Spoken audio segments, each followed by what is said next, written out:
할렐루야. 아침 묵상 시작합니다. 나는 전능하신 아버지 하나님 천지의 창조주를 믿습니다. 나는 그의 유일하신 아들 우리 주 예수 그리스도를 믿습니다. 그는 성령으로 잉태되어 동정녀 마리아에게서 나시고 본디오 빌라도에게 고난을 받아 십자가에 못 박혀 죽으시고 장사된 지 사흘 만에 죽은 자 가운데서 다시 살아나셨으며 하늘에 오르시어 전능하신 아버지 하나님 우편에 앉아 계시다가 거기로부터 살아있는 자와 죽은 자를 심판하러 오십니다. 나는 성령을 믿으며 거룩한 공교회와 성도의 교제와 죄를 용서받는 것과 몸의 부활과 영생을 믿습니다. 아멘. 우리 찬송가 212장 1절만 찬양하겠습니다. 4절까지 하실 수 있는 분은 영상을 멈추고 4절까지 하시면 되겠습니다. 1절만 찬양하겠습니다. 겸손히 주를 섬길 때 괴로운 일이 많으나 구주여 내게 힘주사 잘 감당하게 하소서. 아멘. 아멘. 오늘 우리에게 주시는 하나님의 말씀 출애굽기 20장 18절에서 26절까지의 말씀입니다. 출애굽기 20장 18절에서 26절까지의 말씀. 뭇 백성이 우레와 번개와 나팔 소리와 산의 연기를 본지라 그들이 볼 때에 떨며 멀리 서서 모세에게 이르되 당신이 우리에게 말씀하소서 우리가 들으리이다. 하나님이 우리에게 말씀하시지 말게 하소서. 우리가 죽을까 하나이다. 모세가 백성에게 이르되 두려워하지 말라. 하나님이 임하심은 너희를 시험하고 너희를 경외하며 범죄하지 않게 하려 하심이라. 백성은 멀리 서 있고 모세는 하나님이 계신 흑암으로 가까이 가니라. 여호와께서 모세에게 이르시되 너는 이스라엘 자손에게 이같이 이르라. 내가 하늘로부터 너희에게 말하는 것을 너희 스스로 보았으니 너희는 나를 비겨서 은으로나 금으로나 너희를 위하여 신상을 만들지 말고 내게 토단을 쌓고 그 위에 내 양과 소로 내 번제와 화목제를 드리라. 내가 내 이름을 기념하게 하는 모든 곳에서 내게 임하여 복을 주리라. 내가 내게 돌로 제단을 쌓거든 다듬은 돌로 쌓지 말라. 내가 정으로 그것을 쪼면 부정하게 함이니라. 너는 층계로 내 제단에 오르지 말라. 내 하체가 그 위에서 드러날까 함이니라. 아멘. 오늘은 출애굽에 나온 이스라엘 백성을 통하여서 하나님께서 그들을 이끌어내신 이 목적들을 하나하나 보여주시고 계십니다. 바로 거룩하게 사는 백성들, 하나님이 선택한 민족들은 어떻게 살아가야 되는지 이 출애굽의 여정을 통해서 가르쳐 주시는 것이죠. 이 광야의 삶을 통해서 하나님이 어떤 분이신가를 드러내시는 것, 그것이 우리에게는 꼭 배워야 할 점입니다. 오늘 말씀을 요약하면 이제 이스라엘 백성이 하나님의 임재 앞에 두려워 떱니다. 내가 죽을까 합니다. 모세요, 모세가 그 이야기를 전달해 주세요 라고 이야기를 합니다. 왜냐하면 죽을까 하노라 그 음성을 들으면 무섭고 또 구름과 연기 가운데 나팔 소리 가운데 우레 가운데 나타나시는 그 하나님이 두렵기 때문입니다. 그러나 모세가 그것을 진정시킵니다. 그리고 하나님이 계신 흑암으로 가까이 갑니다.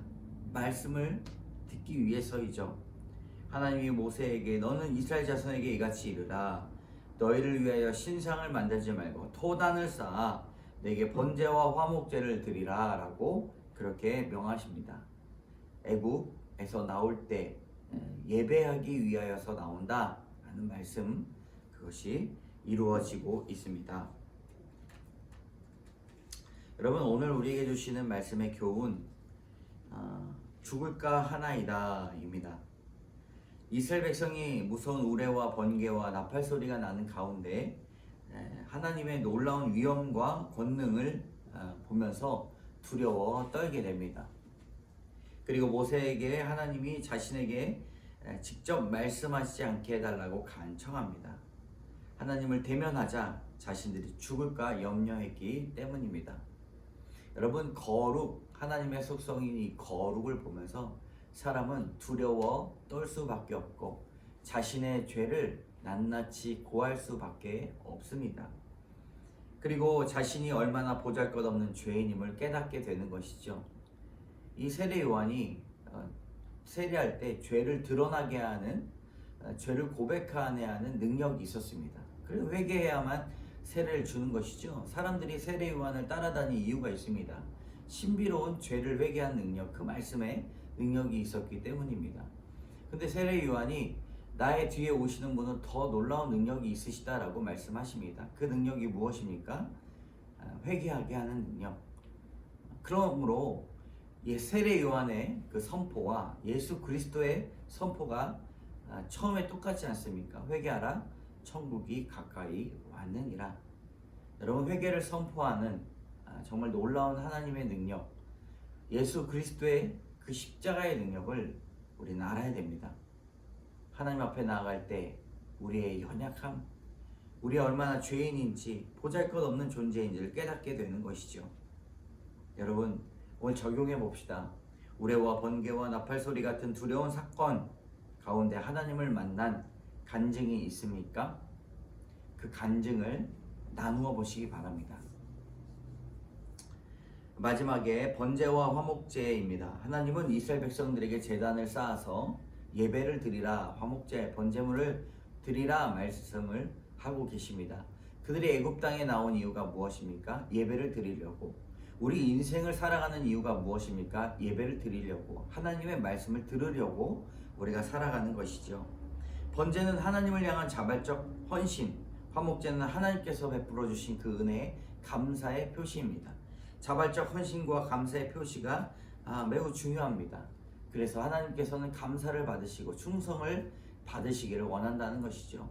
우리 인생에도 마찬가지입니다. 자발적인 헌신이 필요합니다. 그리고 감사에 대한 것이 필요합니다. 아무리 겉으로 신실한 척 흉내내어도 하나님 앞에 온전한 헌신을 하지 않는 사람은 하나님께서 원하시지 않는 삶을 살고 있습니다. 공허한 신앙이고 그런 신앙 고백일 뿐입니다. 날마다 말씀을 묵상하며 삶으로부터 나오는 그 예배를 드려야 하는 것이죠. 여러분, 사건을 통해서 우리가 불평하고 불만하는 것이 아니라 자동적으로 나오는 아이고 하나님께서 나에게 어떠한 은혜를 또한 주실까 라고 하며 예배를 사모하는 마음. 우리 예배 나오면 그런 마음을 갖잖아요. 오늘 우리에게 어떠한 은혜를 주실까. 어떤 사건이 찾아오더라도, 어떤 관계가 찾아오더라도 하나님이 이 사람을 통하여 어떠한 은혜를 주실까. 때로는 어려움이 있죠. 많아요, 어려움이. 그 사람은 어렵게 안 해도 나만 어려운 게 또 있습니다. 그럴 때 이 은혜를 하나님께서 또 바꿔주시겠지 하고 그렇게 고백하시기 바랍니다. 여러분, 적용해 봅시다. 매일 자발적이고 기쁜 마음으로 말씀을 묵상하고 있습니까? 아침에 일어나서 해야지가 아니라 자발적으로. 좋은 습관은 영성이다라는 말이 있죠. 여러분, 그렇게 귀하게 자발적으로 하나님의 말씀을 펴시고 큐티하시기 바랍니다. 오늘 김병수 씨의 간증, 부정한 나의 계획입니다.